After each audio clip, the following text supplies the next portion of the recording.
table is talking to you. Watchtower, haven't a clue. JW's falling like flies, waking up from the years of the lies. The round table is talking to you, clearing the way so you can leap too. You're watching The Round Table, where we discuss the Watchtower, the Jehovah's Witnesses, and how they're falling apart around the world. Stick around for some truths. Enjoy the reality, only at The Round Table.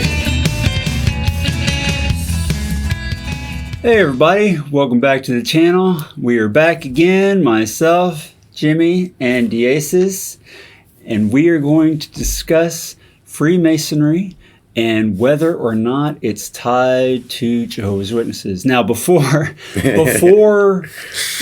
actually talk about it, let's confront the elephant. People have been fighting about this a lot recently. Much debated. And it's not lots of infighting. I wouldn't even say they're debating. This is a fight. People are they're insulting each other. Yes. They're being disrespectful to each other. They're not just presenting ideas and discussing them and trying to provide counter evidence. And they're fighting about it. And to me, that's just childish and ridiculous. So what I wanted us to do is actually sit down and present the evidence, facts on each side for all of the points that we could dig up, pro and con, and let you decide for yourself. We are not going to tell you what to believe. We're just here to present evidence. Now, some people have asked me, why are you doing this? Hasn't this already been covered? I got 4 reasons why. Yeah. And I think everyone needs to understand these reasons. The first one is, I put a poll on the community page of my channel, and out of 1,000 votes, about 800 people wanted us to do it. So it's apparently important to a lot of people. I was one of the 200. I think watching Watchtower. I really Did you put one on watching Watchtower too? No, I try to stay away from that subject on watching Watchtower. Yes, so there's that. A large number of people are interested in the topic, and that's why we're going to cover it. Yeah. 2, I've had a few people telling me that when they saw what they believed to be the connection to Freemasonry, it woke them up. Yeah. So if there is a connection, and if the connection wakes people up, I'm all for making that clear to people. I view it the same way, only lesser in importance, as I view the Watchtower's connection to the United Nations.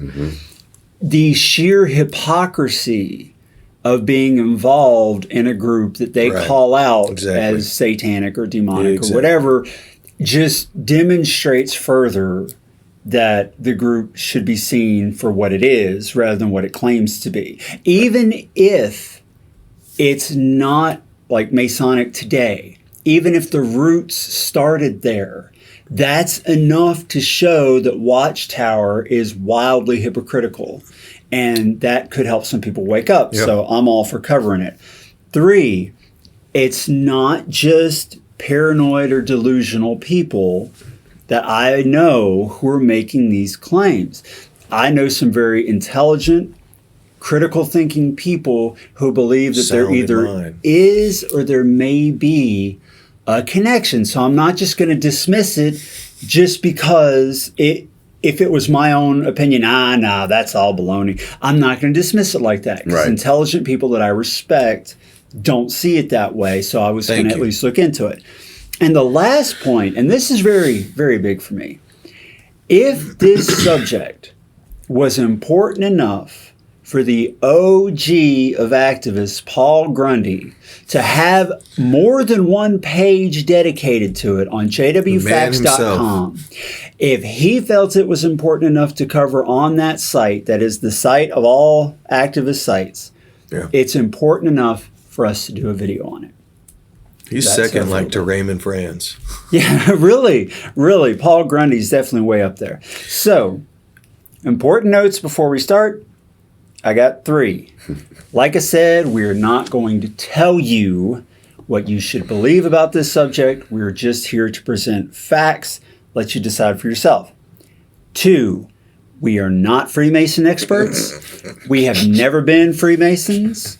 It's not in our bloodline. None of that. So, just like with Jehovah's Witnesses, you really have to know the culture of the witnesses to fully get the nuance of things. Like someone on the outside could read a Watchtower and think it looks perfectly harmless and innocent. But someone who's been a witness their whole life will read that and know what's being said between the lines. Exactly. We're not Freemasons. We're not experts. We're not historians. So it's very possible we will miss those subtleties that you can only catch if you are intimately familiar with it. So if we misinterpret anything, please feel free to let us know about it in the comments nicely, please, nicely. And one last thing, and then I want you guys' opinions before we start. This is a deep, deep, deep rabbit hole. I read 500 pages on this topic. I watched a dozen videos, and I didn't even scratch the scratch that's on the scratch on the surface. No. We could read about this for years and not know all of it. I mean, you got to understand the Masonic organization is very, very, very old. Ancient. And there's so much out there. Some of it has some validity and some of it is just crazy. And some of it I think is crazy, but who knows, might have some validity. Some of it we don't know. It's difficult to tackle everything. Yeah. So if we miss anything, just put it in a comment. If you have something important or you feel is important that we missed, just put it in a comment. So before we get into Russell and whether or not he was a Freemason, I want you guys to give your take on everything I just said because neither of you read what I just said. Right. You go first. Yeah, I just want to say that one of the biggest motivations for wanting to do this video was I've been watching a lot of the videos, for Masonry, not for Masonry, and I really feel like it's important that we make a video where we don't slam either side, like John said. Absolutely. This is one area where we're all in agreement on because it seems like you see factions. And you see some people that believe the connection is there, they're slamming the people who don't believe it, and vice versa. The people who don't believe it are slamming as ignorant or even crazy the people who do believe it. And so this is going to be just a presentation of what we see, of the facts of observations. So you can take it either way you want. Yeah. I like the way you illustrated it before we turned the camera on. You remember what you said? About the elephant? About the elephant? Yeah, right. I said, I said, our job isn't to tell you why there's an elephant in the room, a pink elephant in the room. How that elephant got there or what its reasons are for being there. You be the judge of that. My only point is there's a pink elephant over there. So you can take that any way you want to take it. It's more or less me just saying, okay, I'm looking at a pink elephant. Yeah. I agree. You form your own opinion. As far as I'm concerned, I think there's a lot of people that know that how I feel about this subject. To begin with, I didn't care about it. And there's a lot of people out there, and I'll explain why. It's real, Jimmy. I know. Trust me. Trust me. Yes. Yeah. For me, I've got to be able to do a lot of research on stuff to form my opinion on it. Okay. I don't have the time. So you feel neutral. Right now that's where I'm kind of at because first off, I'm like, what does it? I'm a proponent of it. Yeah, me. I don't know if I'm for or against it. I do know that right now I didn't care about it. That's some. Damn it, Jimmy. I know. I'm just being honest. Hey, I'm just being honest. I didn't care because for me, we don't have the answers. Right. There's no documented proof of the connection for or against. And we'll get into that. We'll get into that. So for me, what I'm doing as far as my activism is concerned, I'm focusing on things that we have documented stuff on. Yeah. Things that Watchtower has done to people, things that they've caused, the blood doctrine, the CSA, all that stuff. I'd say I'm more of the X-Files. I'm more of the here and now. Yeah. This is what they're doing. This is what I'm going to focus on. Now, what I didn't like was all the infighting going on between the community. Because anybody that knows me, knows that I'm trying to unite. That's what I'm all about. Yeah, that's true. I'm all about uniting people. Mr. Community. Yeah, appreciate that. Yeah, no. So, but I do know that there are people that are very passionate about this subject, and they've spent, I'm definitely passionate. They've spent years studying this to see if there's something real there, and I highly appreciate that, because that work that they're doing, if they do find a connection and it comes out, then I can look at it and be like, oh, okay, wow, you got proof, this, that, all right, cool, maybe, all right, there is a connection. Yeah. But for me, it hasn't been a huge focus. So what my role here today is kind of like somebody that's learning this stuff for the first time. Yeah. Because there's so many people out there that have no clue about this issue. It's one thing that kept me from wanting to come back. That's how important it is to me. Yeah. Me personally. And seeing it, like for me, for me, it was the UN or other things. Yeah. So everybody has Everybody's got their thing. Everybody has a different take on what wakes them up. I know what I'm strong in. That's what I focus on. And that's why I was like, I really don't want to do this video, guys. I really don't want to do this video. So yeah. But then I started thinking about it. I'm like, well, the way we present things, I think will resonate with a lot of people out there. Those that are for it, those that have studied it, and for those that really doesn't mean a lot. It doesn't mean a lot until we see it. So there'll be a lot of wows from me today. Be like, whoa. Okay, really? yeah, there's a lot. I went through an enormous amount of research for this one, so there's a lot. That's where we stand. All right, well, that all said, thank you guys for your comments. Let's get into Charles Taze Russell. There are two camps regarding Charles Taze Russell and whether or not he was a Freemason. There's the one camp that says there is no documented evidence showing that he was a Mason, and there's the other camp that says where there's smoke, there's fire. So I get it. I understand both perspectives. Thank you. Now let's go through all the points that both sides make that I could find in regards to Russell. The first one, most of the time I'm going to start off with the pro point. When I say pro, I mean there is a connection in these people's minds. I'm going to start off mostly with pros and then do the con, unless it just doesn't make sense to do it that way. So the pro is that he borrowed a lot of teachings from Freemasonry. The idea of degrees of enlightenment, the fact that he believed he held the keys to understanding the Bible, progressive light, hidden knowledge and mystery, and the fact that neither Russell nor Freemasonry expresses a belief in hellfire, which especially at Russell's time was very unusual for any organization or religion that even claimed to be remotely Christian. Knights Templar, Watchtower. Yeah, so that's the first pro. So before we get into the cons, do either of you guys have much to say about that? No, I mean, I agree with that. Okay. Yeah. And I can tell you from reading Russell's sermons, because I went through all his old sermons, and especially one called The Temple of God, and we're going to get into details about that one. And there's no question, it is documented fact, Russell talked about this stuff. So the con that I've seen to that, the anti-side, is that, yes, Russell did borrow some teachings from Freemasonry, but he also had a number of teachings that completely contradicted Freemasonry. For instance, in order to be a Freemason, according to someone who wrote to me, it's a Mason, and it's in their book because I looked it up, you have to believe in an immortal soul in addition to believing in a deity. Yeah. And Russell did not believe that there was an immortal soul. Mm-hmm. Also, Freemasonry is an interfaith organization. It doesn't matter what religion you are, you can be a Mason.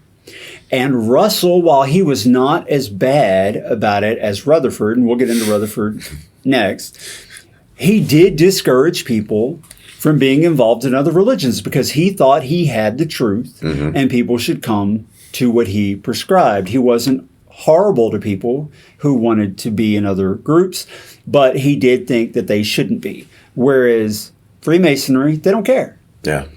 So what do you guys think about that? The fact that some of his teachings went against Freemasonry teachings. What does that say to you, if anything? I know you want me to be honest. I mean, be honest. Okay. There is a public rank and file form of what they want you to hear, and then there's the back door, what they really think stuff. I mean, that's my personal opinion.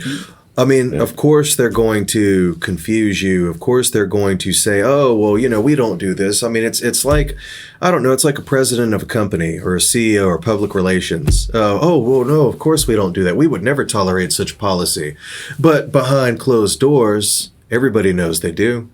So, I mean, that's my take on that. I hear, and I'm a skeptic. I'm a skeptic. That's what I hear when I hear people try to answer this. I don't believe that's what they say, what DeAsa says. I'm not buying it. I agree that by some of the recordings that I've seen of Russell's talks and everything, he's used signs and everything that have links to Freemasonry. Yes, that's true. He talks about he was influenced. So my question is, why would he use the signs and stuff in his talks? He talks about that in the Temple of God sermon. You can look it up anywhere. It's all over the internet.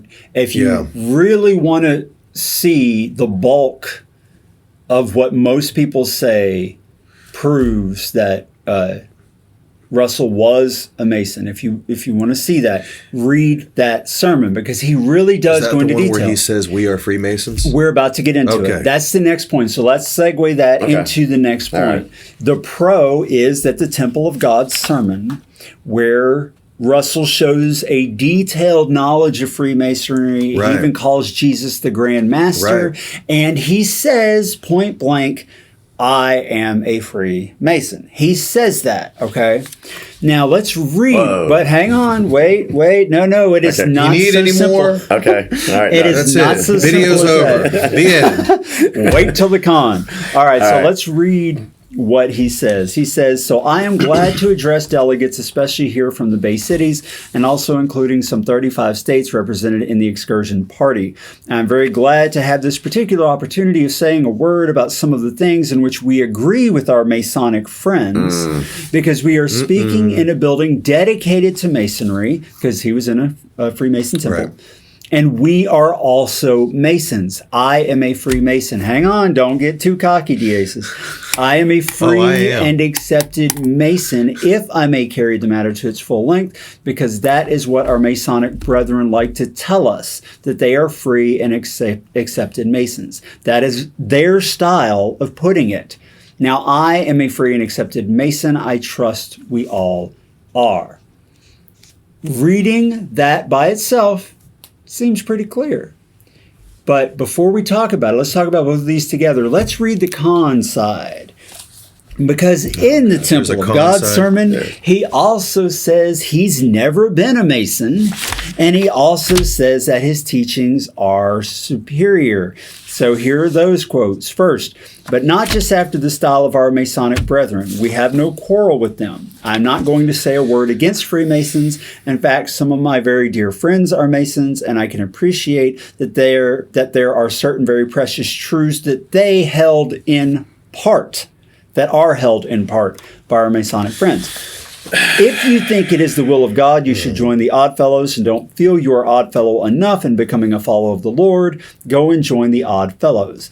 If you feel that you want to become a member of the Free and Accepted Order of Masonry and do not feel free and Masonic enough as a follower of Christ, God bless you, use your judgment. That is yours to decide, not mine.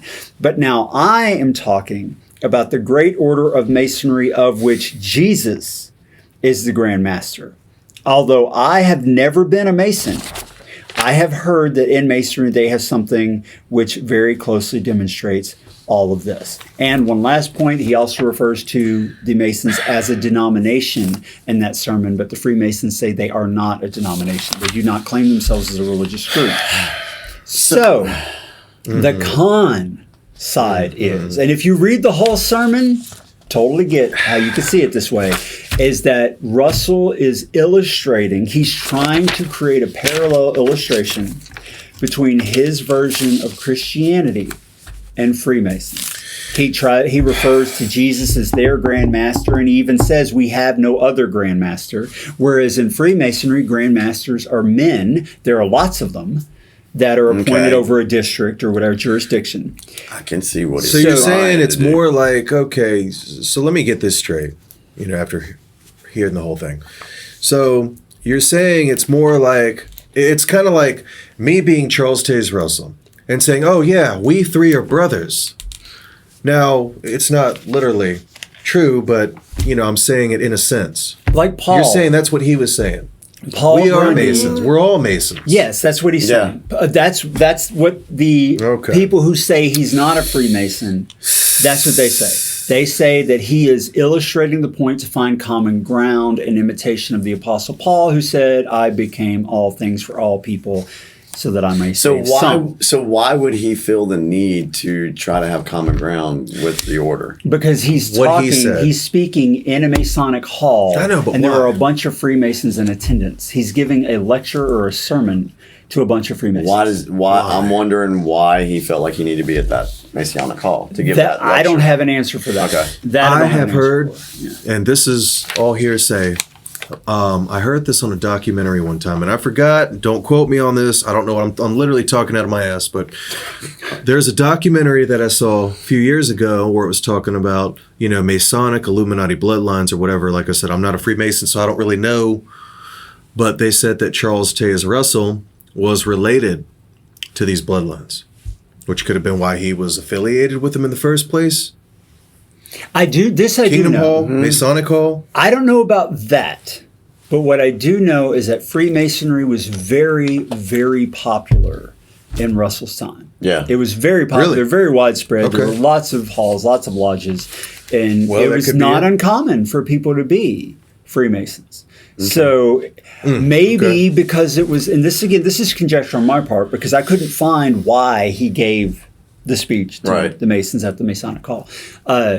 It could be that because it was such a popular thing, he was trying to draw a parallel with it to convert people.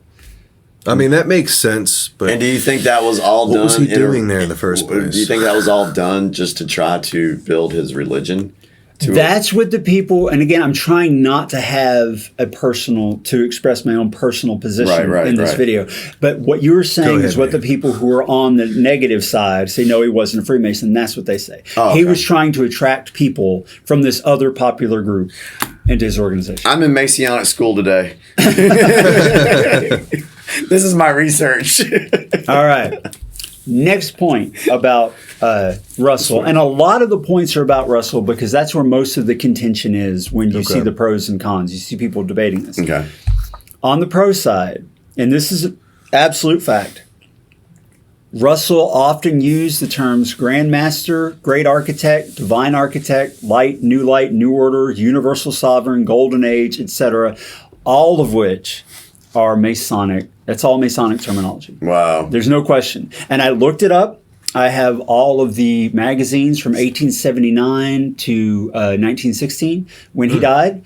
And I have them all in one gigantic file. So I did a search to see if he actually uses these phrases. And yes, he does actually use these phrases. And of course, the Golden Age was the awake before. Well, I mean, closed. I see Universal Sovereign. Same thing. We sung a song. Well, yeah, they still use Universal Sovereign. Yeah, New Order, New Light. God knows I hate that phrase. Yeah. Everybody knows I hate that phrase. So yeah, that's interesting. Okay, so that's the pro side, so. and it's a fact. This is not invented. They're not making this stuff up. It's in there. I looked it up. I can agree with that. On the con side, Russell did not apply Grand Master to an elected human being that had some responsibility over a jurisdiction. He applies it only to Jesus Christ. So he claims. Or to God or to Jehovah. He doesn't apply it to men. So the way he uses it is very different. Watchtower itself, in the Watchtower, says Christ, the only appointed mediator and Grand Master.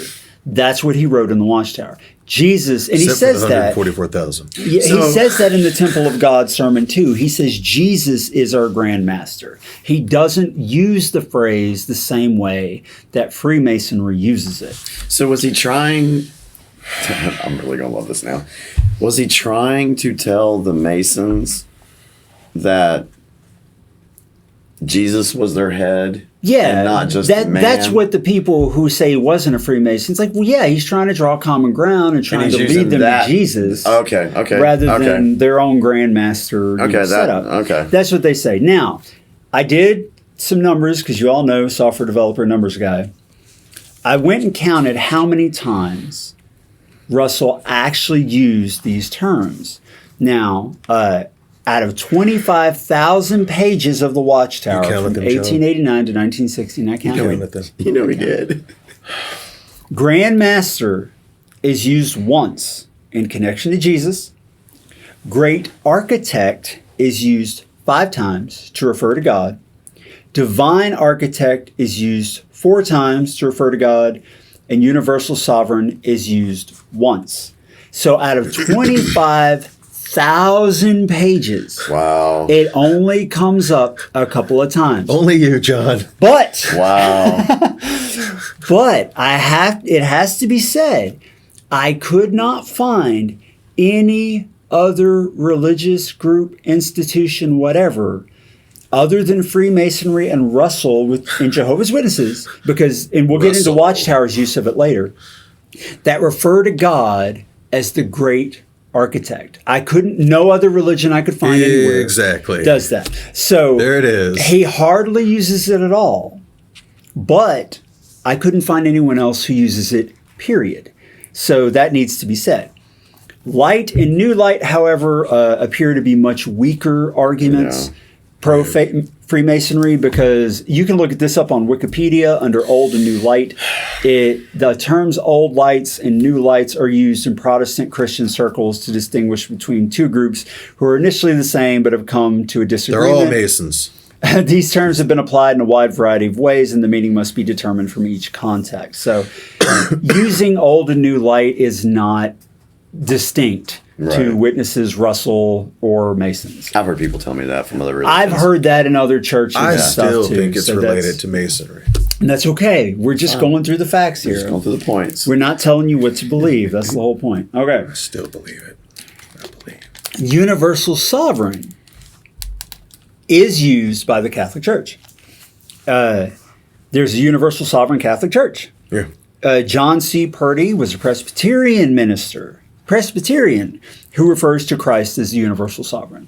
Now, I could not find it being used very much by anybody else, but it does come up. So it's not like Watchtower, Russell, and Freemasonry are the only people who use Universal Sovereign, though they absolutely do use it more than anyone else that I could find. So that's true. So that's the pro and the con. Now there's another pro that this is important. Yes, other groups and religions have sometimes used the same words and phrases, but Freemasons and Russell use them all. Yeah. And that's significant. And I was telling Jimmy earlier, to borrow from Watchtower, it's a composite sign. It's not just one thing. It's a what, John? It's a composite sign. It's composite. It's not just one thing that they say, but it's many, many terms that they use that the people who are pro the Freemasonry argument say that's the difference. Yeah, sure, the Catholic Church may have used it a couple of times, but Russell and Freemasonry use all of these phrases together. So there's that. All right. Next pro. Russell used the name Jehovah, which is the most important word in Freemasonry. And in fact, it is. I have a copy of the Encyclopedia of Freemasonry by Albert G. Mackey. Or how do you know how to say that? I think it's Mackey. Which apparently, although it was written in the mid-19th century, is still a very much respected volume among Freemasons. Or at least that's, keep in mind, I've never been one, not a historian, but that's what I'm told. And it says, under the entry for Jehovah in that book, Jehovah is, of all the significant words of Masonry, by far the most important. Regolini very properly calls it the basis of our dogma and of our mysteries. Wow, that's amazing. Because there's this other religion that really prizes the name Jehovah too, even though it's not an accurate translation of Yahweh. Thus, the argument very interesting for Russell being a Freemason goes, he used Jehovah, not to the extreme extent that Rutherford did, but he does use it, and he does use it often. And they say that's because he was a Freemason. On the other side of that argument, Here it is.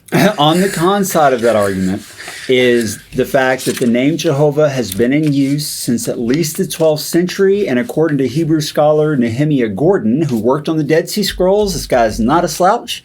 He knows what he's talking about. He says he's found documents that dated as far back as the 9th century. And Masons and witnesses are hardly the only groups to use this term. It's in the King James Bible, which goes even farther back, that Russell used. So it's not surprising that that's the name he used for God, because it's the name that's in the King James Version that he used. Well, then And King according James to must have Watchtower, been it's the Mason. most widely, Knights it Templar. was the most widely used name, so they wouldn't have used it. Yes, not very many people used Yahweh. In fact, even in a lot of the translations now, they don't use Jehovah. They just put Lord in all capitals. But the only Bible I know of, I believe there's a Catholic Bible, the New Jerusalem Bible uses Yahweh. But you just don't find many Bibles that use Yahweh, and you don't run into a lot of people who use the term Yahweh. It seems like it's starting to make a comeback. I've noticed in the past 10 years. Nehemiah is largely responsible for that, because Really? he says... Because I've noticed Yahweh started to come back. Yeah, he says the actual pronunciation of the name is neither Yahweh nor Jehovah, but Jehovah. Right. So you hear the term Jehovah. When I've if you heard look that up, Jehovah and I've heard Yahuwah. yeah, there's a lot of different churches that are adopting that now. A lot. You know, it's still a tiny number in comparison, but a lot more than in the past. Right. Okay. So that's the Jehovah argument for and against. All right. Jimmy, why don't you read the next pro for us? All right. I've been talking too much. Yeah. I was wondering when you were going to delegate that out. Sorry. Man. All right, so the next pro is the International Bible students often met in Masonic lodges before having their own places of worship. So apparently this was very true. Yep. And you'll show some I'll show invitations on the green screen. Back here, you'll see. Okay. So that's the pro that they met in these lodges. The con, Masonic lodges are available for rent. John called one So and was hotels. told that you don't have to be a member to rent it. Yep. The International Bible students didn't have their own places of worship yet, and at the time, Masonic lodges were abundant due to its popularity in the late 1800s. Okay. The International Bible students didn't meet exclusively in Masonic lodges, but when no one was available when one was not available that they can rent, they often did. Yeah. Or they did. So that's the pro and con. What do you think about that? I'm That telling makes you, sense. man. I'm telling you, it looks like a duck. It walks like a duck. It acts like a Well, duck. just remember, we're not here to tell people what they believe. It ain't a cat. Oh, no. Oh, yeah, he's always been very open and clear about the fact that he has that connection. Yeah, so it is. That he sees the connection. And if you don't believe exactly like I do. And I do want to pause for a moment to make that point. Deasis very strongly believes in the connection. I do. Mm-hmm. And even though Jimmy, up until today, is like, I don't really care. Definite And proponent. I will admit this, that prior to doing all this research, I would be honest with people. I would tell them, look, I don't have an educated opinion. I haven't really looked into it. My gut reaction is, sounds conspiratorial to me. But despite the fact that that's where I stood at the time, Deasis still hangs out with us. He's still on the channel.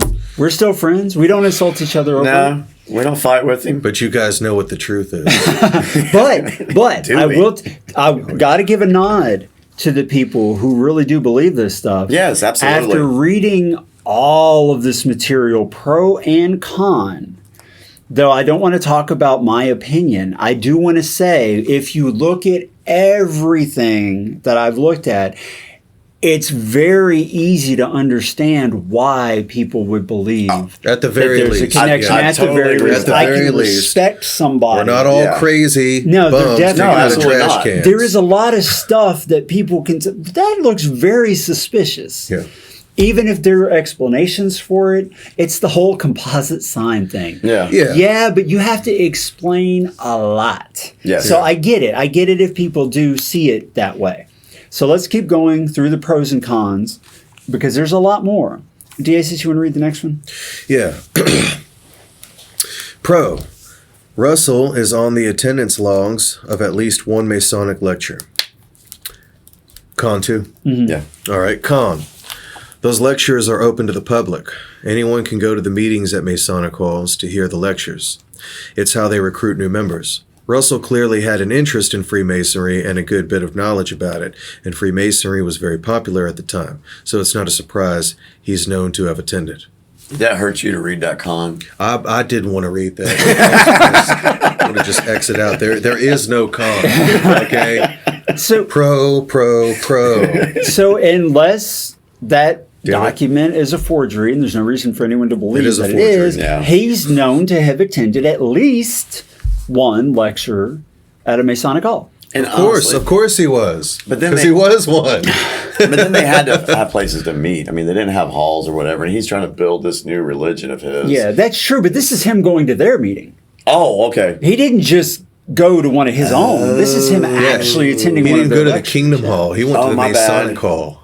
So yeah, okay. All But now, what the con says, well, yeah, but it's obvious he had quite a bit of knowledge about Freemasons. He talks about it in his sermons. Yeah. He's trying to appeal to them, and Just be honest, Watchtower. Russell The jig is up, man. We know.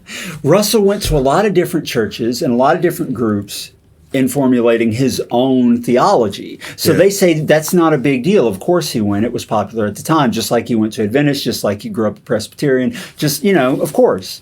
That's their response to that. Okay. So we have that. Now, this next point is a big point. Yes. His symbology. I read more arguing about his symbology. So I got the major symbols, and I listed the pros and the cons that I could find for each of those symbols. You want to read the first one, Jimmy? Okay, You start with the first, just that first line. All right. The Kraus. The Kraus. The Kraus. It's a new symbol.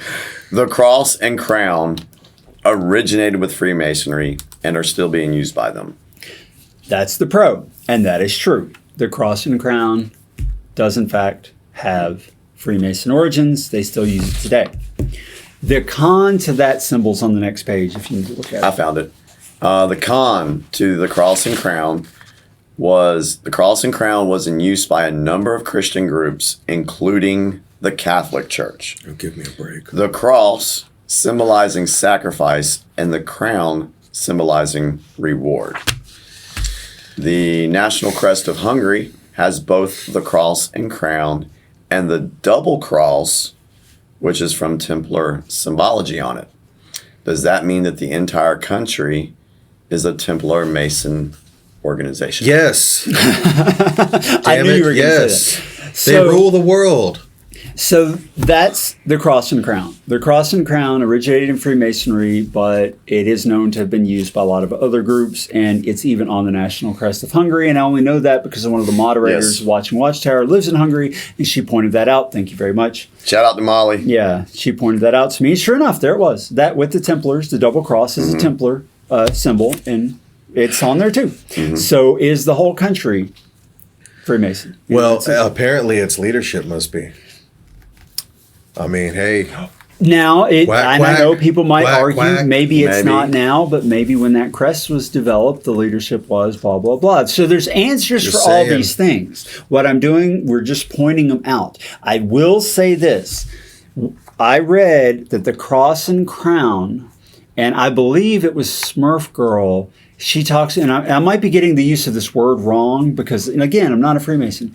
She said they use what's called mummery, which means that they like to poke fun at other institutions while appearing to show reverence for that institution. And she used the cross and crown as an example. She said that the cross is at a 33-degree angle to represent the 33 degrees of Freemasonry, and that it's a phallic symbol. And if you look at it, I totally get where she's coming from there. Hey, Smurf. I can see why you would see that. So she would say, well, of course, they don't care if other people use it because they're laughing their asses off that other people are using it. That's the whole point, right? Exactly. So that's the argument there. All right. You want to read the pro and con for the next one, the winged solar disk? Yeah. The winged solar disk, a Freemason and Egyptian symbol, was on the cover of the Studies in the Scripture volumes. Fact. Yes. All right. Where's the con? Okay, the con. The winged solar disk was adopted by Russell as a symbol of Malachi 4:2, King James Version. But unto you that fear my name shall the Son of Righteousness arise from healing in his wings, and ye shall go forth and grow up as calves of the stall. Okay. So that's the pro and the con. The pro is that, yes, in fact, that particular thing, I read a book called Watchtower and the Masons. I've got it listed here on one of the pages. It was a very interesting book, very heavily referenced. The guy did, even though I didn't agree with everything he said, he definitely understood the culture of Jehovah's Witnesses quite well. So I got to give him a nod for that. It's in here somewhere. We'll get to it. And he shows in the book that the exact symbol that's on the Studies in the Scriptures books is not just any old winged disc, but it is a specific version used in Freemasonry. Because if you go to Google Images and you look up the winged solar disc, there's a lot of different ways it can be drawn. And it symbolizes the same thing. It goes back to Egypt because they worship the sun and all of that. But this specific one, he cites Freemason documentation where he says it was drawn from. I could not find the originals. The guy who wrote the book, if you look him up on Wikipedia, he got in some trouble with the law, apparently robbed a bank. So the guy's not, I'm not going to say he's the most... So you're saying there's question to his credibility. But then of course there would be. The other side would say, of course. They have to demonize him so that he is unbelievable. And so what I'm going to say is I'm not going to base what he wrote on what his life may or may not have been like, but on the references he used. And he used a lot of references. And sure enough, if you look up the winged disc, the exact one that's on Studies in the Scriptures is the one that he shows from a particular document from the Freemasons. So there's that. All right, next one. The Watchtower. I loved this one, so I want to read it. All right. The Watchtower symbol itself. In the tradition of the 1800s Order of the Golden Dawn, sound familiar? A watchtower or guardian in ceremonial and derived neo-pagan magical tradition is a tutelary spirit, tutelary, I don't even know what that means, spirit of one of the four cardinal points or quarters, north, east, south, and west. They are also variously associated in many traditions with each of the four classic elements, earth, air, fire, and water, and stars. I'm not going to try to name those stars. The watchtowers are invoked during the ritual of casting a magic circle. Thank you. Alternately, watchtowers may refer specifically to the abodes of the guardians, with the guardians themselves referred to as watchers or simply guardians. In Christian-influenced magic traditions, they are understood to be the archangels, Uriel, Raphael, Michael, and Gabriel. So the watchtower symbol itself has roots in mysticism and magic. And I don't think okay. You just made a statement about the tarot. The Watchtower is that, yeah. There's a Watchtower tarot card because I've been working with somebody on that. And, Duh! Whoa! I mean, I didn't telling you, man. I didn't know that. Like I said, if nothing else, this is a history lesson that's worth reading. Yes, I'm in class today. Now on that we can actually agree on. Yeah. I'm in class. All right, why don't you read the con, Jimmy? To the Watchtower? Don't read the con. What the Watchtower itself Don't read it, Jimmy. about it. Don't read it. The term Watchtower and Watchtower Society, which identify the organization behind Jehovah's Witness and their magazine, are a namesake from the Adventist movement. The Proclaimer's book admits in a footnote the expression Watchtower is not unique to Russell's writings or to Jehovah's Witnesses. George Storrs published a book in the 1850s called The Watchtower, or Man in Death, and the Hope for a Future Life. The name was also incorporated in the title of various religious periodicals. Jehovah's Witnesses, Proclaimers of God, page 48, And there is a website listed. Yeah, that whole quote is from JW Fact. Okay. And he quotes the Proclaimer's book and gives a reference. Okay. So Russell had its well-known Adventist influence. Yeah. And the Watchtower was also used in the Adventist religion. So it makes sense that he would also use the Watchtower. That's their response. So would this go back to why did the Adventists have it? I didn't look into that. So See, now you're thinking, Jimmy. There I it don't. is. I did not go beyond the immediate Watchtower That's people, so why. I didn't look deep. This already took way too much time. This is why this is a rabbit hole. It And when is I was such a waking rabbit up, hole. I was like, I ain't going down that rabbit hole. I got other This is why you just need to believe it. just believe Yeah. it. Just That's go an with issue. it. Yeah. That's That's what education gives you. That's right. That's what education would do. All right. Now, there are others, though. There's the two pillars. Now, this one's Okay. important because the two pillars goes beyond just Russell into Rutherford, because in Rutherford's Rainbow collection, all those books that were solid colors that he wrote in Old different light. colors, and they call it Rainbow collection. Yeah. He used the two pillars quite a bit. And in Freemasonry, the two pillars represent duality. So that's the pro. Is it? Well, yeah, of course he used it because it's a Freemason image. Every Kingdom Hall podium always has two columns. If you notice that. Yeah. And I've had someone mention, like, in some of the big assembly halls and stuff, the double They got columns. two columns. And they say that's all Freemason connection. Think about it. However, the Adventists use it too. Well, there The you go. two columns represent the two pillars of their faith. I've got a picture of it. I'll put it How up here. convenient. Yeah, so that's the con. It's like, well, of course Russell used it because the Adventists used it, and that was where a lot of his influence came from. Mm-hmm. All right. But we've got more. I'm going to let you read the pro. The all-seeing eye. Hold on. Did we go back for the other symbols? Did we already? Yeah, we'll get to that because Oh, yeah. I couldn't find a direct con to this one, which is where that comes Okay, from. Yeah. gotcha. Okay, now, but before you read that, I remembered where the two pillars came from because he had said, well, where did Adventists get it from? Or you said, where did Adventists get it from? It's in the Bible. 1 Kings chapter 7, verse 15 through 22. The two pillars are supposed to be representative of the two pillars that Solomon put on the temple that are named. They're the only two named pillars in the temple. And there's a big chunk that goes into detail in those verses about how they're built and the capstones, and they end up being named. So they say on the con side that those two pillars represent the two pillars that Solomon put, but on the pro side, pro-Freemason side, they say, yeah, but Freemasons are all about Solomon's temple. Yes, they are. So they make that very important. So of course, Building temples, masonry. yeah. Whereas most Christian groups don't even really talk about the temple in great detail. Right. They don't call their churches temples, so why are they using the Solomon's temple symbology? So there we go. All right. All-seeing eye. All right. The all-seeing eye of Ra. It represents the all-seeing eye of God and is a reminder that humanity's thoughts and deeds are always observed by God, who is referred to in Masonry as the great architect of the universe. Yep. And those images are used in Russell's stuff.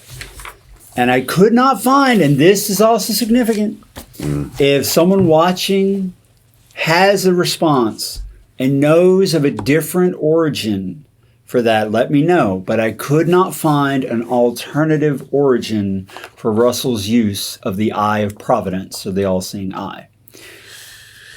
Yeah, I mean, I don't know. I can think of one eye symbol. We were talking about it before we started. The Live Forever book, the thief is running out of the jewelry store. And just very obviously Conveniently placed. Yeah. conveniently placed. There's a piece of jewelry or relic that has the all-seeing eye, and other people have said that it's something else. Other people have said it's of the occult somehow, some way or another. But nevertheless, I mean, just interesting. When we get to the Watchtower symbology segment, you have a couple from their literature that I'll show as you talk about them. So we'll get to that. But it is significant, and we'll talk about how some of this stuff pops up in the Watchtower too. Now, the generic con for all the symbolism used by Russell that I could find is that JW Facts, he put it well, Paul Grundy, he said, the use of symbols do not prove that Russell was a Freemason. Watchtower doctrine and symbols were plagiarized by Russell from many sources, including those which are now considered pagan by Watchtower and Jehovah's Witnesses. And that is true that I could find. Russell didn't just borrow from Freemasons, he borrowed from a lot of other people too. So does that really prove that he was a Freemason, or does it just prove that he borrowed some of their stuff? That's how the argument goes. All right. So yeah, right now I'm leaning towards he borrowed a lot of stuff just to make good with the Mason order of the time. Here, I got a symbol for you guys. Whatever. I don't know. I'm glad it was that symbol, not the one I thought you were going to use. Whatever. I was scared when you just said that. We know what he was. Yeah. Huh. Okay. All right. Pyramidology. Jimmy, take that read that one. one? Yeah, go ahead. The equilateral triangle appears to have been adopted by nearly all the nations of antiquity as a symbol of the deity. In some of his forms, or what's that word? Emanations. Thank you. Mm-hmm. And hence, probably the prevailing influence of this symbol was carried into the Jewish system, where the yod within the triangle was made to represent the tetragrammaton, or sacred name of God. And this comes from the Encyclopedia of Freemasonry by Albert G. Mackey. This next quote also comes from that same book, Egyptian Mysteries. Egypt has always been considered as the birthplace of the mysteries. It was there that the ceremonies of initiation were first established. It was there that truth was first veiled in allegory, and the dogmas of religion were first imparted under symbolic forms. This system of symbols was what's that word? Disseminated. Thank you. I don't know why I can't say that word today. That's all right. Through Greece and Rome and other countries of Europe and Asia, giving origin through many intermediate steps to the mysterious association which is now represented by the institution of Freemasonry. The principal seat of the mystery was at Memphis, in the neighborhood of the Great Pyramid. Yep. And that last piece. One of the Freemasons' primary symbols is a pyramid with the all-seeing eye in the capstone. No way. Yeah. So very clear from the Freemason Encyclopedia that it's very important to them. Egypt pyramidology, those symbols very important to them. And if you know anything about Russell's history, you know that Russell was a pyramidologist. It was very important to him. He thought the date 1914 came from measurements, or at least was verified by measurements in the Great Pyramid. And on and on. So the argument is that he was a Freemason because Freemasons are the only ones who care that much about those things. I mean, look at his tombstone. And we're going to get to that too. We're going to get to his tombstone. All right. The con is that Russell's fascination with pyramids likely came from the Second Adventists. No. Because, and there's some evidence for this. In 1859, John Taylor published The Great Pyramid. Why was it built and who built it? He put forward the idea that the architect and supervisor of the Great Pyramid was not an Egyptian, but Noah. That's crazy. Other pyramidologists believe it was Melchizedek. Some guy's name I'm not going to try to say, an astronomer, accepted this idea. In June 1876, he published an article in the Bible Examiner, a journal owned by George Storrs in Brooklyn. And just in case you don't know, George Storrs was Russell's partner for a while. Mm-hmm. George Storrs went on to run a series of articles on the pyramid and its prophetic significance and the herald of life and the coming kingdom. In 1877, Joseph Size published a book on the pyramid entitled Miracle in Stone. Russell attributed his knowledge on pyramids to Smith. So he attributes this to somebody who was not a Freemason as far as we know. As far as we know. And he says here, thanks to this is a quote from Russell in one of his studies in the scriptures. Here, thanks to the very accurate measurements of all the passages furnished by Professor Smith, we are enabled to reach what to us are by far the most interesting features of the testimony of this witness yet delivered. That's Studies in Scripture, Series 3, Thy Kingdom Come, page 338. Another quote, Professor Smith found the first of these measures to be 1874 pyramid inches, the second 1881 pyramid inches, and the third 1910 pyramid inches. Thus reduced, they would give the dates October 1874, October 1881, and October 1910. So a lot of Russell's so-called prophecy came from the measurements of the pyramids that did not come from Freemasonry, but from an astronomer named Smith. What do you guys think about that? Piazza Smith. Yeah, Piazza, is that how you say it? I would say that's the best way to say it. I saw you huffing and puffing over here, so go ahead and give us your... Buying All right, I'm not buying for somebody that's completely neutral and new to this, the con looks pretty damning on that one. Okay. Just yeah. Well, so does the Tombstone. Which we're going to get to that. Yeah. We're going to talk about it. Get me started. We're going to talk about that because I got a Telling you, whole... man, we can go there. That looks pretty damning. Yeah, that's the next okay. part. So why don't you read it? The pro about his tombstone. But it's not actually his tombstone, and that's important. So go ahead and read it. Charles Taze Russell, Pro. Pro is Charles Taze Russell is buried in a family-owned grave at the Rosemont United Cemetery, 226 Cemetery Lane, Pittsburgh, Pennsylvania. Next to his grave is a pyramid erected as a memorial. Weighing several tons, it is complete with symbols of the Knights Templar, All-Seeing Eye, and the inscription Watchtower Bible and Tract Society. This cemetery contains the remains of known Masons and is claimed that Russell was embalmed at death. A Masonic temple built after Russell's death overlooks his grave. And that's courtesy of JW Facts. Now, that interested me. That actually came from JW Facts. And Paul Grundy is very open about the fact that he does not believe Russell was a Mason, yet he does admit that the monument in the shape of a pyramid has Knights Templar imagery, the all-seeing eye, and that other known Masons are buried in that same cemetery, and that it's claimed that Russell was embalmed at death. And if you don't know why that's important, is because embalming was done by the Egyptians, and the Freemasons are very fascinated, from what I understand, with all things Egyptian. So that was important. And that a Masonic temple that was built after Russell's death overlooks the grave. And if you look up the pictures, you can see it right past the pyramid. You see you see it. I'll show you. But there are some cons. No. So I guess him buddying up with him during his time alive really helped him out when he ain't getting his stuff, huh? Well, now Watchtower actually made him a hell of a built tombstone, I'll tell you that. the monument. Watchtower built the monument. Okay, that's important. That it was dedicated to him. Now he approved its construction for the memorial, for the burial grounds. He approved its construction. It's not like they built it for him and he didn't know anything about it. So he saw it and approved of it. You're kidding me. He saw the plans. He knew. All right, let's get to the con because I got to hear this. That's important. Now the con side crazy.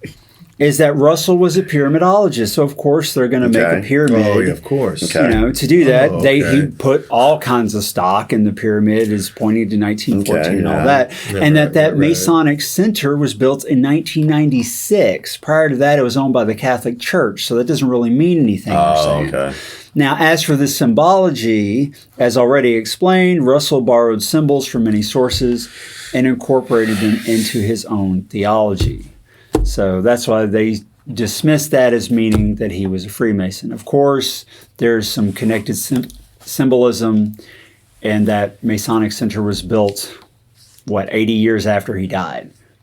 Why is that pink elephant in the corner? Exactly. I'm not going to lie to you. I definitely was seeing the pink elephant with this. I'm like, wait a minute. Okay, I'm not. What about Rutherford, though? Didn't he get the tombstone made? Well, he was. He also approved of it. He was there for the burial and all that. He was part of it, showing the continuation.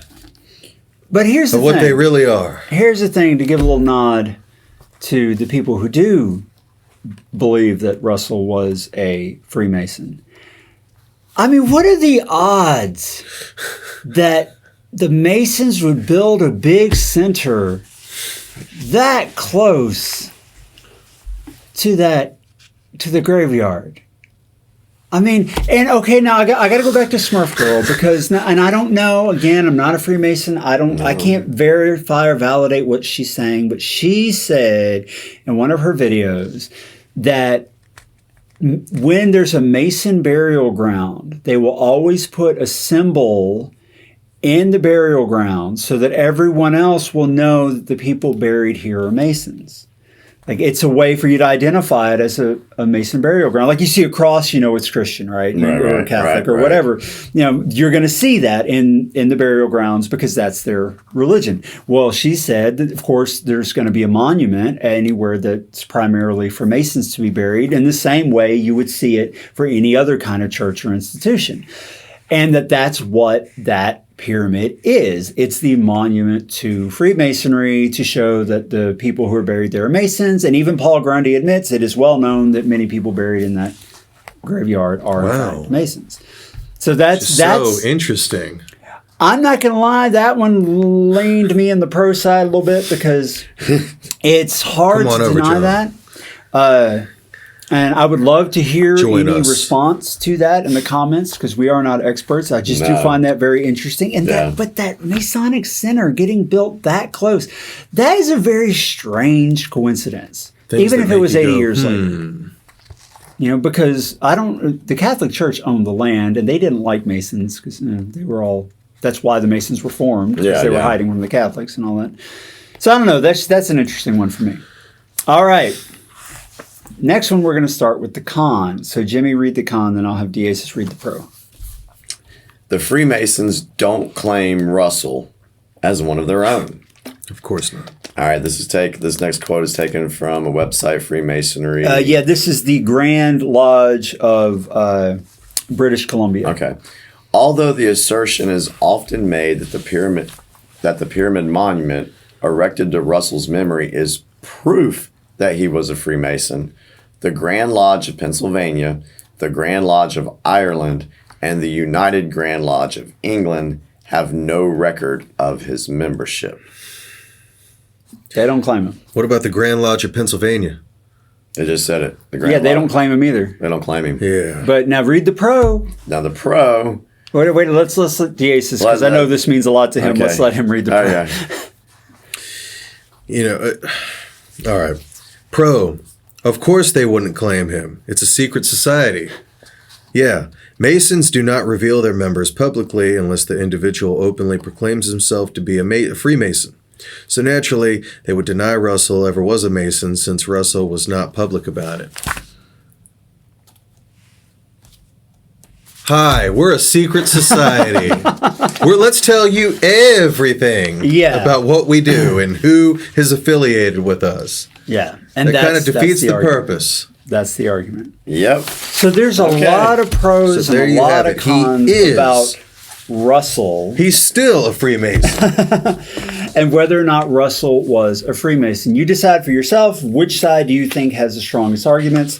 Be sure to let us know in the comments. Please don't fight with each other about it. Please You're going to anyway, I know, but I'm asking you to. Please, no But definitely give us your opinion because I want to know, what everybody thinks along these lines. Did it change your opinion one way or the other? Did you come in without an opinion and now do you have one? I really want to know how this information is changing people's minds or not. All right, now we get into Rutherford. Rutherford, I just want to say up front, I'll read the last con first. Very few people I could find tried to claim that Rutherford was a Freemason. That very few people did. And even if Russell was, nobody's claiming Rutherford was, since Watchtower's current doctrines largely originate from Rutherford's teaching.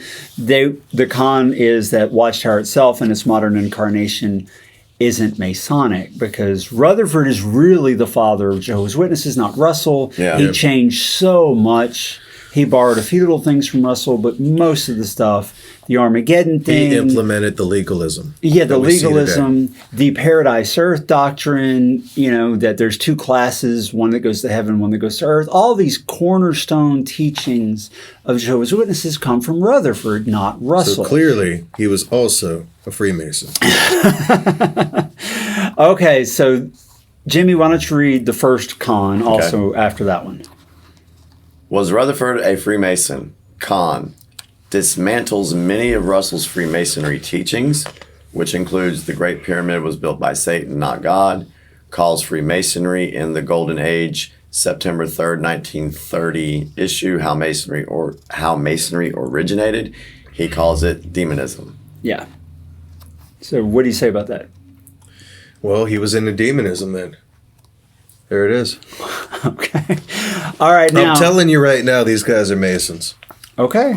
Okay. But there, I believe I it. gotta say, DeAces, I totally respect your right to believe that. But if you want them to believe that, Yes. you got to do more than just say, believe me. You Yeah. got to show them Like facts. I said, looks like a duck, walks. That's a talks, valid argument. acts Where like there's a duck. smoke, there's fire. Yeah. You know, you just But got. there's not much smoke for Rutherford. No, That's there's the not. problem. There's There's very, not. very little smoke for Rutherford, which is Well, why he was affiliated. his whole thing is only one page. It is so convenient that he was the next president. Yeah, but then all the Bible students that followed Russell, even if They were let's say- Masons too. Let's say Russell was a Mason.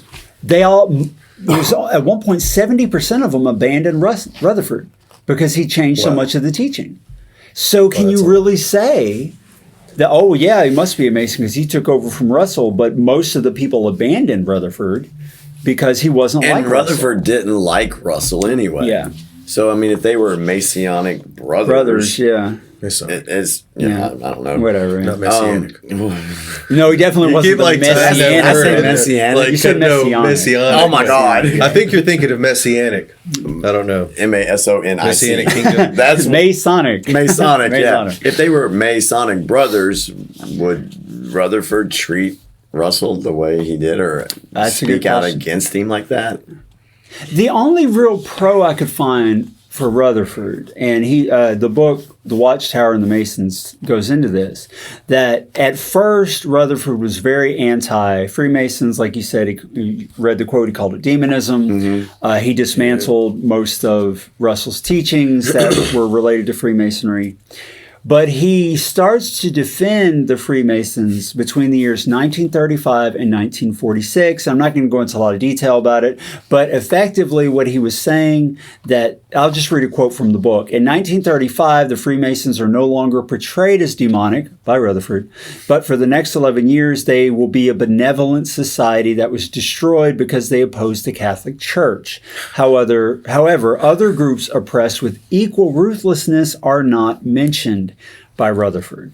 So the author of that book's argument is, if Rutherford wasn't just defending all groups being attacked because they opposed the Catholic Church, he fixates on the Freemasons. Why? Why them? And then there's the two-pillar thing, but we've already talked about the two-pillar thing. Right. That Rutherford put that imagery quite a bit in his Rainbow collection of the books. Now, there's a con, though. Are you okay with reading the con? Sure, I'll read All right, the con. read the John. con. With emphasis. Yeah, with emphasis. Yeah, that one right there, yeah.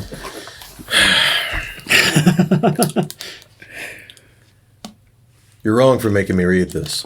I'm sorry, dude. No, you're not. Sorry, not sorry. Con. Rutherford ramped up the doctrine that only Watchtower was the truth and all other religions are false and the clergy should be condemned. Freemasonry is an interfaith organization that believes all religions worship the same universal deity. Even the Watchtower and the Masons, Springmeyer's book, that people seem to get most of their Masonic information regarding Russell from, admits that it is very unlikely Rutherford was a Freemason. Oh, of course, how convenient. Got to read the quote. Okay. In the case of Rutherford, the evidence clearly appears that Rutherford was too intolerant to have been a Freemason. Yeah. Okay. And this is from the guy, keep in mind that Fritz Springmeyer, who wrote the book, is very much of the mind that Russell was a Freemason. Very much. He says you can't prove it absolutely, but where there's smoke, there's fire. There's too much evidence surrounding it that he was. But he just says straight up he doesn't think Rutherford was. So that's important, since Rutherford is the founder of what we know to be Jehovah's Witnesses today. Well, if he called it the truth, and that's got me just wondering, what is the truth then? What was his interpretation or his real opinion of what the truth actually was? Rutherford?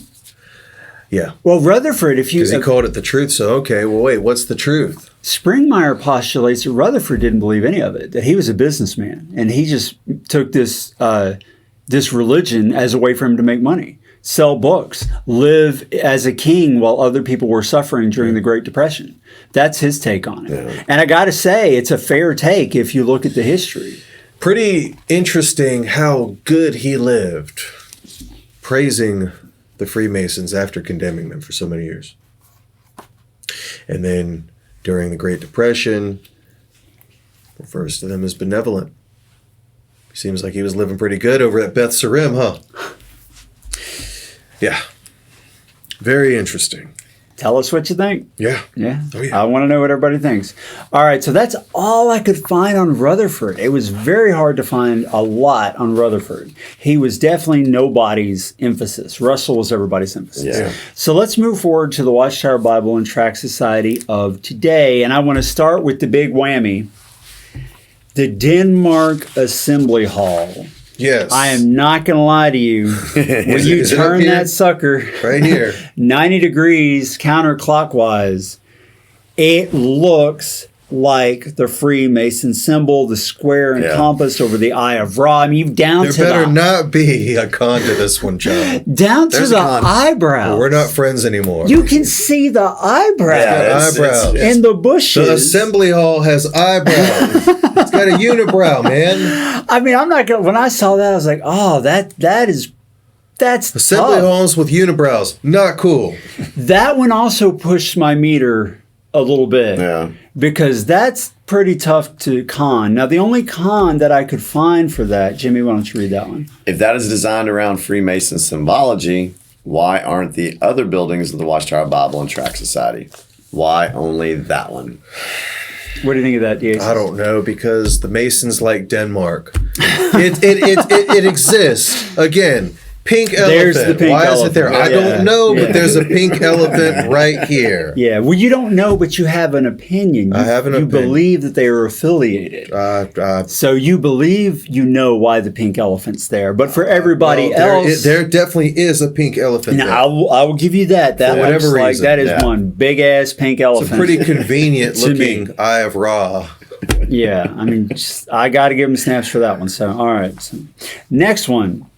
The Pro, I'll read it. And it says the Watchtower owns Temple Farm in Chelmsford, United Kingdom, which was formerly a Knights Templar Masonic property. This is a fact. You can look it up. It's in the history. It's all there. I did all the research. Yes, indeed. Watchtower does own the farm that was formerly owned, was created by the Templars, and it's been owned by many non-Templar people through the years, but it did originate as the Templars' property, and they kept the name Temple Farm, which people who are pro-Mason connection say, there you go. They're still doing it. But there's a con. And the con is many other properties in that area have the word temple in it. Temple Grove Public Park, for instance. And Watchtower has no problem purchasing churches in France and converting them to kingdom halls. Plus, Watchtower often names its properties after the area. For instance, the Temple Hills Congregation in Temple Hills, Maryland, USA. So they say, look, it's a historic property. Watchtower doesn't usually change the names if the area is known as something. I've been to lots of Kingdom Hall congregations that were named after the area that congregations were in. And so they're saying, look, there's a bunch of other things in that area called Temple whatever, and they're just sticking with the name. Plus, this is a historic property known as Temple Farm, so they just kept the name. That's what they're saying. What do you think, Jason? It's convenient. The writings are on the wall, people. Yeah. You can see them and read them, or you can ignore them. Now, That's what I think. Well, just remember, we're They're not on here to that tell pyramid anybody. wall. We're They're not on here. that pyramid wall, right there. We're not here to with tell the people big what to eye think. on top of it. Now, the next one, this one didn't hold any water with me at all, but a very well-known pro-Mason activist brought it up a lot, and so I just want to list it. You want to read it? Yeah. Pro, the JWORG logo is blue, which is symbolic of Freemasonry. Con? Hundreds of corporate logos are blue. Are they all Freemasons? Yes. Yes. And you see, yes. Now you're getting it. I'll take they that. Rule the world. I'll take that, Connie, a little farther. That, yeah, if you go to Google Images, and I did, I mean, everything, Animal Planet is blue. I mean, there's just lots of blue logos. But JWORG was registered by the Watchtower Bible and Tract Society. They bought the domain name. You don't really buy it. You basically lease it. In 1999, right? The blue logo, I don't remember first seeing that until the new website came out. And that was in 2013, right? Yeah, that's exactly. That's when the new logo came out. The original Watchtower logo, the one they still use, has never been blue. Yeah. Ever. That's it. No. For over 100 years. Yeah, but that's what I'm saying. It's never been blue. It's never been blue. The JW logo did. But it is now. No, yes, but my point is... peculiar. But... Hold on. Now that they're doing, and all the people are worshiping this logo. They got but my point the JWORG suits on their suits. The little, the cufflinks. Look, I agree. It's creepy. Yeah, I agree. It's creepy. You got my vote there. JW.org. Why didn't they use the blue imagery for the first 100 some odd years? Because they're finally coming out with it, John. But if they're a Masonic organization, why didn't they come out with it before? What it is. So the blue thing doesn't hold water for me. I mean, you can believe it if you want. That one doesn't fly. Whatever floats your water, John. That doesn't fly. It's like they say, whatever floats your water. Yeah. All right, now, the next one, I know Jimmy's got an issue with, so I'll let him read the pro. All right, the pro. You have to rise up in the levels of Jehovah's Witnesses to be given secret knowledge. Pioneers get the Pioneer book. Pioneers get the Pioneer book at Pioneer School. Elders get the Shepherd the Flock of God book from information others don't have. Con, all large corporations have levels of knowledge. Managers know more than rank and file. Regional managers know more than managers. VPs know more than regional managers. Does that make them Masonic? Yes. So, hold on. I mean, no, it's interesting that a religion, we're talking about a religion, not businesses. Watchtower is a business. Watchtower is well, there you go. Okay, never mind. Strike true. However, I'm not going to dismiss that point entirely because that is a valid point that you could claim it's an apples to oranges comparison. That you're dealing with religions, which generally speaking, you don't, like I've been to Baptist churches, I've been to Catholic churches, I've been to church. If you go and look their stuff, as far as I know, there's not like secret stuff other people don't know. Thank you. Except maybe when they're covering things up that they did wrong. But I'm talking about doctrinally. Mm-hmm. Nobody claims that the Baptist church has secret doctrines other people don't know about. You know, they don't do that. Anointed. So the pro is that because Watchtower being a religion, like you said, does hide knowledge and it's about secret knowledge and levels of information, that it resembles Freemasonry. Thank you. But it may resemble it, but it doesn't mean that they are. That doesn't make it one. Yes, it does. Yeah. Composite sign. I know you're into the composite sign belief that if there's enough stuff pointing at it, you don't have to have a document that says it for sure. I get it. Right. I get it. I do. I do understand the thinking. All right. Next one. Pro. Watchtower theology today contains parallels in Masonic teaching. Watchtower claims it possesses knowledge hidden from the rest of the world. That it's only the governing body, which is who they claim are the only members of the faithful and discreet slave now, that they have the keys to understanding Bible truth and nobody else does.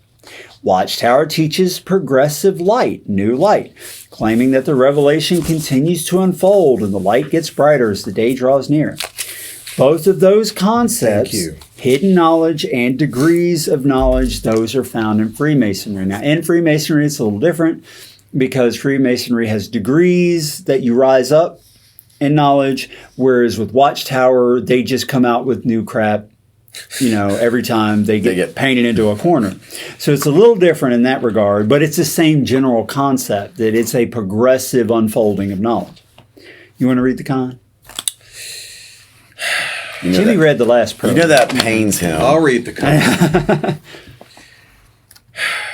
Con, Watchtower theology contradicts Masonic teaching. All other religions are part of Satan's world empire of false religion, Babylon the Great. Interfaith is a sin, whereas Freemasonry is an interfaith organization. Watchtower teaches that people do not possess an immortal soul, and it's a requirement of all Freemasons to believe in an immortal soul. Keep going. Yeah. Masonry teaches that injustice is not forever, that adversity can be overcome, and that only is the world better now than it once was. By our efforts, it can be made better in the future. For Masons, the golden age is not in the past, but is a time to come. And that was from a Grand Lodge website of Masons. And that totally contradicts Watchtower theology. Oh, yeah. Watchtower does not believe the world is better now than it once was, and does not believe that our efforts can make it better, though it does share the idea that the golden age is in the future. Yeah. So interesting. If the question being on the con side, that if the matching theology makes Watchtower as an organization or institution Masonic, then the countering theology proves that it isn't. And that's what they say. That's the argument. All right. All right, but there's more. Read the pro. It's only one sentence, but I've heard this one a lot. The governing body wear what look like Masonic rings. Okay, so just in that. Thank you. No. What look like? Thank you. They just look like it. Close Doesn't say enough that they to are. me. Close enough. Lloyd made the point. Oh, God. And no, this is a valid Oh, point. no. This is valid. No. And it's true, and I hate this too. All of the videos that Watchtower puts out on JW Broadcasting are in 720p, which is considered high def, but it's the minimum resolution to be considered high def. Like this video you're watching, it's 1080p, so it's far better resolution than what Watchtower puts out. The camera is 4K, which is even better, but no way I'm going to try to work with a file that huge. I'd never be able to upload it.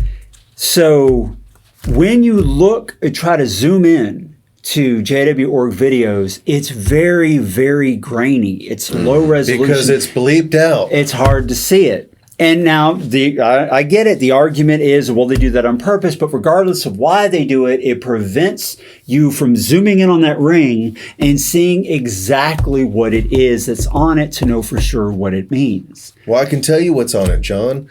The dang thing with the thing, man. There is a huge con to this that I have not read anywhere else that occurred to me when I read this one. Jimmy, you want to share that one? Sure. Raymond Franz, a former governing body member, exposed Watchtower as the human-run, uninspired institution that it is. Yet never once did he mention Freemasonry in Crisis of Conscience. Why not?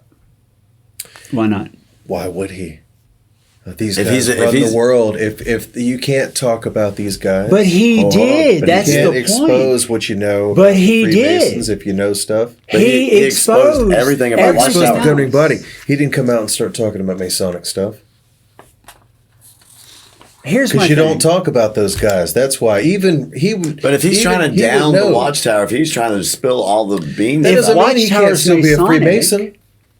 But if Watchtower is Masonic, he is acting against his brother oh Masons. yeah, there you go. There. In exposing the Watchtower. And it's in, I read I read the initiation rites, which are pretty creepy for the Masons. And it talks about all the bad stuff that's going to happen to you That's right. if you retaliate against your brothers or betray your brothers. Nothing happened. Well, maybe And he didn't betrayed- retaliate against his brothers But he necessarily. did. If Watchtower is Masonic, he And did. he was speaking out against them. Well, I mean, fine. Okay. Fine. Either way, though, he couldn't. He couldn't talk about him. So why did he talk about Watchtower at all? Because he betrayed his brothers in talking about Watchtower. I don't know, but one thing is, okay, fine. Okay, But one, no, wait a minute. You No, got your because he pink could, elephant. We have our no, you know what? You're a blue elephant. Listen, man. No, hold on a minute. It's not like he can just go out and expose him like that. Even if he could talk about the corruption of the organization itself, it's not like he could go just exposing his fellow gang members or something like that. I mean, that's the one thing you don't do. To me, betrayal is betrayal. Yeah. He Well, betrayed maybe. them, I period. don't know. You guys suck.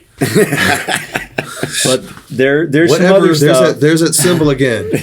There's some symbolism for you. There's some other stuff. This was fascinating to me, though, on the pro side, DA. You'll appreciate this. Read the next pro. All right. Watchtower uses the Masonic term Grand Master in the New World Translation. Hosea 12:14. Ephraim caused offense to bitterness, plus and his seeds of bloodshed he leaves upon his own self, and his approach his Grand Master will repay to him. Malachi 1:6. A son for his part honors a father and a servant, his Grand Master. So if I am a father, where is the honor to me? If I am a Grand Master, where is the fear of me? Jehovah of armies has said to you, O priest, who are despising my name. I have to say, I could not find any other translation, and I looked through like 37 of them, that used the phrase Grand Master anywhere in the text of their Bibles at all. So it's definitely there. But there's a con. No, there's not a con. Let me read the con. Jimmy, read the con. No, don't read the con. Watchtower uses the term to apply to God, not as a title of honor, as well as an office in Freemasonry, given to a Freemason elected to oversee a Masonic jurisdiction. Also, the 2013 Revised Edition removes Grand Master from the text and puts it in a footnote in Malachi 1:6 and removed it entirely from Hosea 12:14. Why would they do that if their purpose was to subtly identify themselves as a Masonic organization? Because they don't want people onto them. So are you saying that people are onto them now, and so they're starting to remove stuff? Because this has been in the text since 1950. I think that with the birth of the internet, everyone is on to everyone, basically. The fact that they even used it in the first place, the fact that they took it out in the 2013 edition when they were doing all of these interesting changes, and just all of that. I mean, all of that, yeah. I mean, that makes me kind of, well, to say the least, it's interesting. Yeah. And again, to be fair to the pro side, if you look up the term Great Architect in the Watchtower Online Library, it does come up a few times. One, and not many, it's like 6 times, but one of the times it's when a Freemason, he's giving his story, he converted to become a witness, and he basically said that when we were Freemasons, we called God the Great Architect of the universe. So you can dismiss that one because he's just referring to how they called it in the past, but he did say it a few other times. So it's not like it never came up after Rutherford. That language, and universal sovereign, they've been saying that our whole lives. Yeah, so yeah. That comes up a lot. There is still some of that language there. The next one, though, I had never occurred to me. That's really interesting. You want to read the pro? Yeah. Pro. JWORG has the symbol of a diamond on an open Bible on their homepage, which is the Freemason symbol for alchemy. Now, it's not just any diamond. This diamond, and I'll show it, it's a vector diamond, is very specific. They could have chose any diamond they wanted to put on that Bible, but they chose this one, which is, in fact, the symbol for alchemy and is used by Freemasonry. That is true. That is a fact. I looked it up. There's no question. But there's a con. Jimmy, you want to read the con? Yes, that is the symbol for alchemy, but an open Bible with a diamond on it is not a Freemason symbol. An open Bible with the square and compass is. This next quote is taken from the Encyclopedia of Freemasonry by Albert G. Mackey. The form of a Masonic altar should be a cube, about 3 feet high and of corresponding proportions as to length and width, having an imitation of the Jewish altar, 4 horns, 1 at each corner. The Holy Bible with the square and compass should spread open upon it, while around it are the placed 3 lights. These lights are to be in the east, west, and south. North of the altar there is no light, because in Masonry, the north is the place of darkness. Okay, so the Mason symbol of an open Bible doesn't have a diamond on it, not even the alchemy diamond. They put the square and compass on it. And you see this a lot. Again, go to Google Images, you'll find it. It's there. And Smurf Girl says that they keep this in every Masonic lodge. They've got an open Bible with that on it. It's just, it's how they identify themselves as one of their places of meeting or whatever. So that's different from an open Bible with a diamond on it. And even though that diamond is, in fact, the alchemy diamond, it's not the same imagery that the Masons would use. Though they do use the diamond image, the open Bible with the diamond isn't one of theirs. So that's a con. Now, it occurred to me, because I'm a software developer and also a web developer, although this fascinated me. I thought it was interesting that they chose that diamond. I went to one of these stock photography sites that I use when I build websites. And a stock photography site, if you're not familiar with what that is, it's a place you can go to either buy, and some of them are free, to license or get for free images that you have the rights to use on your website. You cannot just go to Google Images and grab any picture you want, put on your website. You have to have a license for this because someone took the photograph. That's how they make their living. You have to get the rights to it. On one of the sites that I use, I looked up vector diamond because, in fact, if you're going to put a diamond over a solid color image like that, because the Bible is drawn as a vector, you're going to need a vector-shaped diamond, not one that looks like a real diamond. It needs to be a vector. Guess what came up? That exact diamond. And in the description and the tags and everything for the diamond, it says nothing about alchemy. It says nothing about it being related to Freemasonry. It's just a diamond, but it's exactly the same. So it's very possible on the con side that Watchtower is trying to say that the Bible is very valuable. Diamonds represent value. And they said, okay, web developer for JWORG slave, go to a stock site and find us a diamond. And he went to the same ones I would go to because this is what web developers use. Looked up vector diamond. Oh, that one looks good. And it'll look really nice laid over that solid color background. And he put it there. Now, I admit that's little bit of a stretch. I admit that. But I can see how that would happen, particularly because the open Bible with a diamond is not a Masonic symbol, as far as I know. And if I'm wrong about that, please let me know. But I couldn't find it anywhere. What do you think? Looking for buried treasure, like a diamond, for instance, buried in the Bible, kind of like secrets that you have to dig deep and get deep into. That's true, but that's also a scriptural reference because in Proverbs... It's a Masonic reference too. Yeah, but it's also in Proverbs that you should search for it as for buried treasure. Right. So it's not like it had to come from Freemasonry. But the Masons, they love Solomon. Of course they do. And he is supposed to be the guy who collected the Proverbs. So I get why there's... people see connections. Don't misunderstand me. Oh, yeah. What all I'm saying is that there are also other...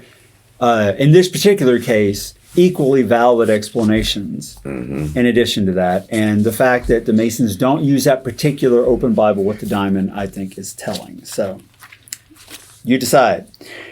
All right, next one. You want to read the pro, Jimmy? Pro.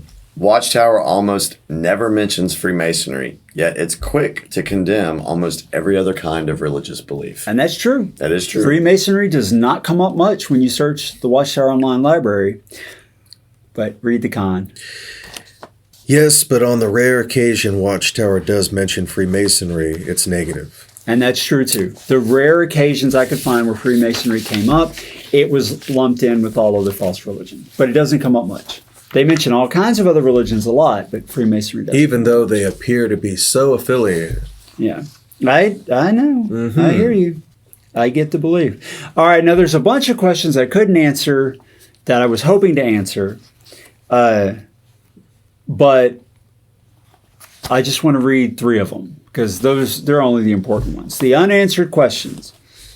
One, what would the purpose be of the Masons having Watchtower directly contradict the teachings of Freemasonry if the Masons run the organization?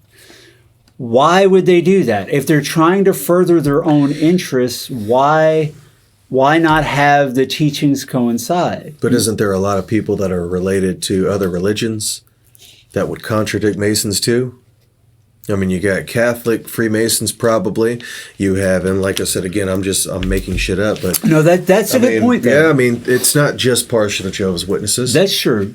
There's Freemasons in every branch of society. They're an interfaith secular and religious. Yeah, they don't mind. You can be whatever religion you want and be a Mason. So I guess my question there is, you can be whatever religion you want and be a Mason, and most religions wouldn't tell you you can't be a Mason while being in their religion, but Jehovah's Witnesses say you cannot be a Mason while being in their religion because they don't want you to be part of any other I almost organization. want to conduct that experiment. I almost want to just say, hey, you know what? I'm a Freemason, which I'm not, but it would just be amusing just to say, hey, I'm a Freemason. Can I still become a Jehovah's Witness?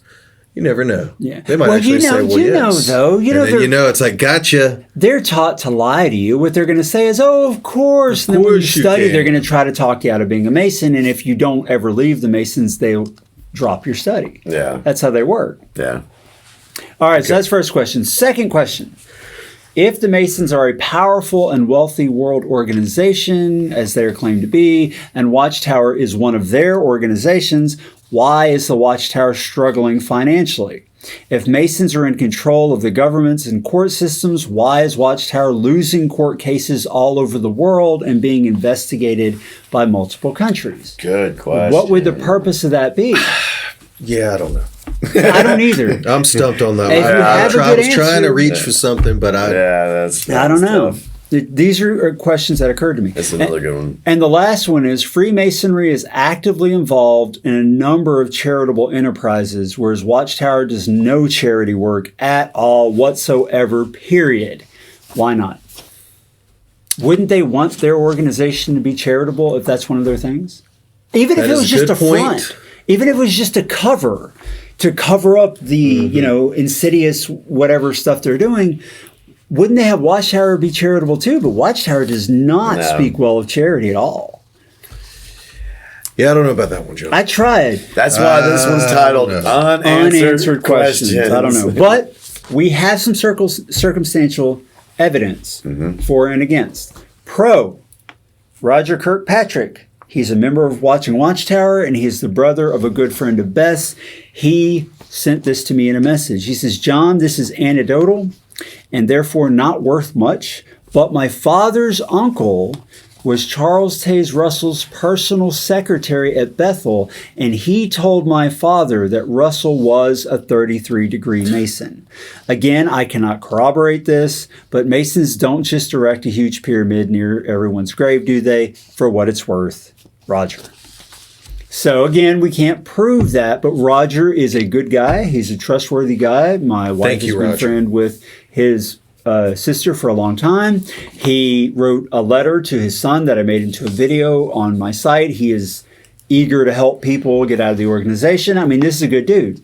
So I don't think he would just make this up and lie to me, even if he can't prove it, or even if it was fabricated farther back behind him. Right. I don't think Roger would make this up.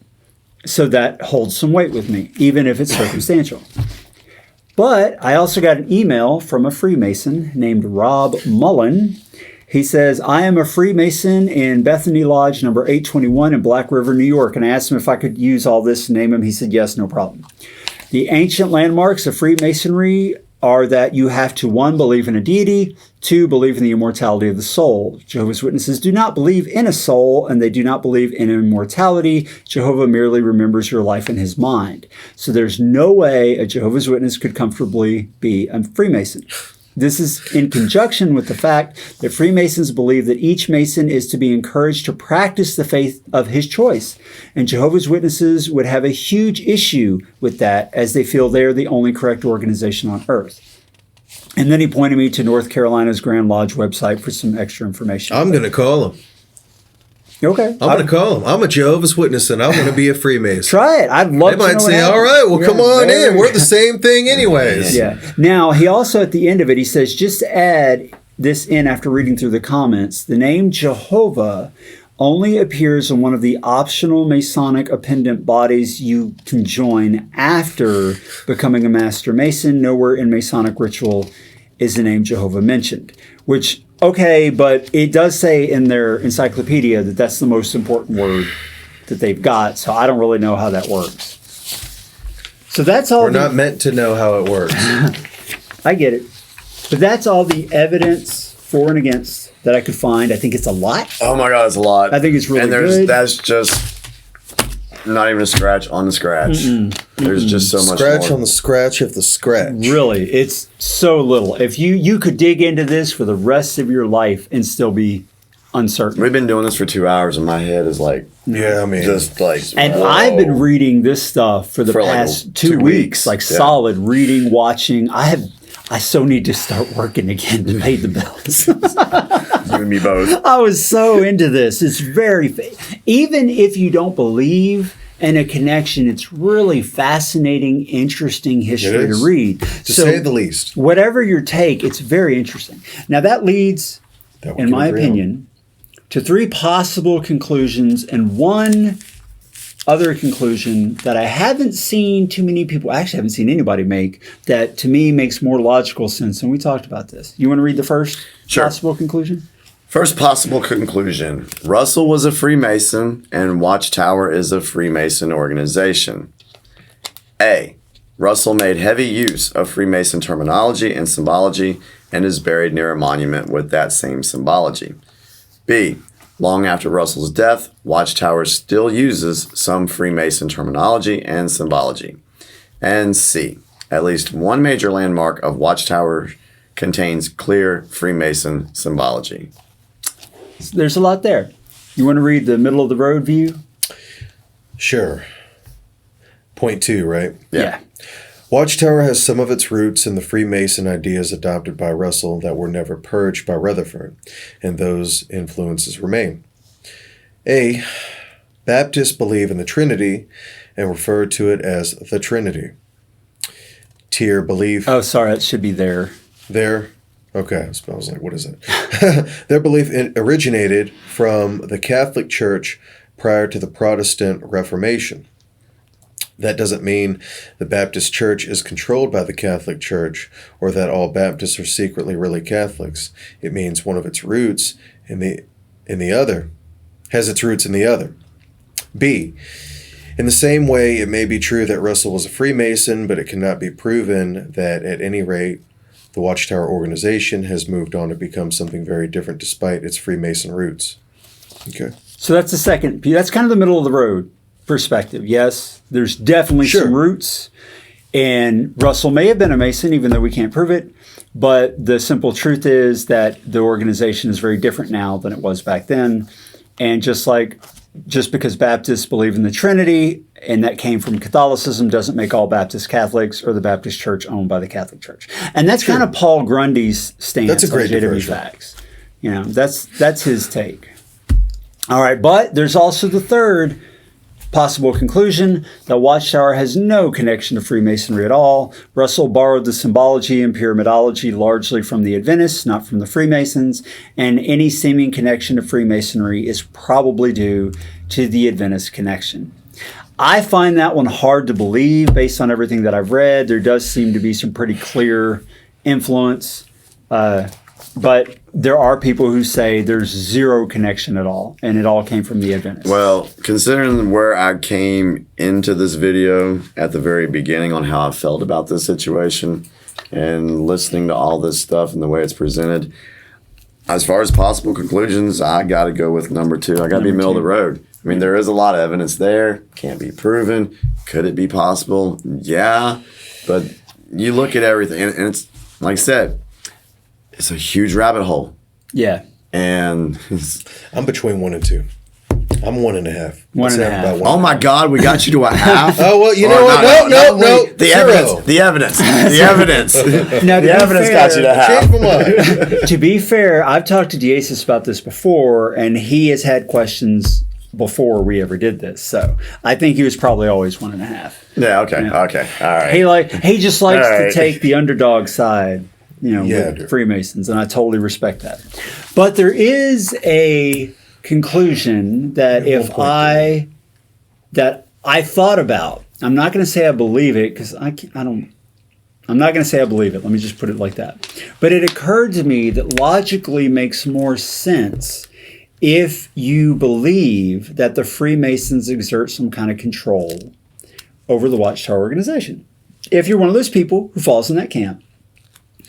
My understanding is, on my limited knowledge of such things like secret societies, is that the Freemasons are thought to have people in all major organizations in the world. Yes. Many of the presidents of the United States have been openly Freemason. This is no secret. Wikipedia has a long list of famous people that are openly acknowledged as Freemasons. Jesse Jackson, I didn't know, is also a Freemason. Openly. These are not hidden things. So there's people everywhere. Wouldn't it make more sense, since Raymond Franz didn't say anything about Freemasonry in the Watchtower, that Watchtower does have some people in it that, let's say, are Freemasons, that are doing what I believe Smurf Girl referred to as mummery, and making sure their stuff pops up every now and again, either in the construction or in the writing. Yeah. I mean, so if I was going to take, that's a possibility. and like I always say, for lack of a better phrase, the conspiratorial view, if I was going to take that view has more logic behind it to me than that Watchtower itself as an institution is run I could by the agree with that. Well, I mean, even a lot of the religious rituals. I mean, of course, that's probably another video for another day, but yeah, I mean, just the whole memorial. Yeah, the memorial, that's true. We should the rejecting. do one on that. Yeah, we should. Yeah, we can do that. You reject Jesus when you reject the emblems in that. The goat stuff that they talk about, or that you see in some of the pictures. That's right, and I'll show that. Which show maybe could be somewhat of a stretch. I hate to, but I don't know. Stuff that continues to pop up that just kind of makes you go, what? Yeah. Like, what is... Hold on. Things that make you go, Really? So where there's smoke, there's fire. That's the one perspective. And the other perspective is you guys are seeing what you want to see. So where do you fall? Are you number 1, number 2, number 3? Or do you fall Pink in elephants. what I just invented, I think, because I hadn't heard it anywhere. That maybe they're involved in some way, but that Watchtower doesn't know it. Whatever you think, or if you have an alternative theory, please put it in the comments. I hope we were respectful to everybody's position here. I don't want us fighting about it. I want to respect everybody's opinion and offer some facts, evidence, ideas, thoughts, arguments, and counter arguments. Let everybody decide for themselves. I guess. Absolutely. All right. Well, that was pretty good. It didn't go too terribly long. This is not a 3.5 hour premiere, so that's good. If you liked this video or found it useful, please be sure to click like. Don't forget to subscribe to the channel so that you get and click the notification icon so you get notified when we release new videos. And as always, thanks for watching. Now let's do the little thing. The eye. Oh, yeah. At the eye. Here we go. Truth comes out in the end. Triangle over the eye. The truth is out there. The round table is talking to you. Watchtower having a clue. JW's falling like flies, waking up from the years of the lies. The round table is talking to you, clearing the way so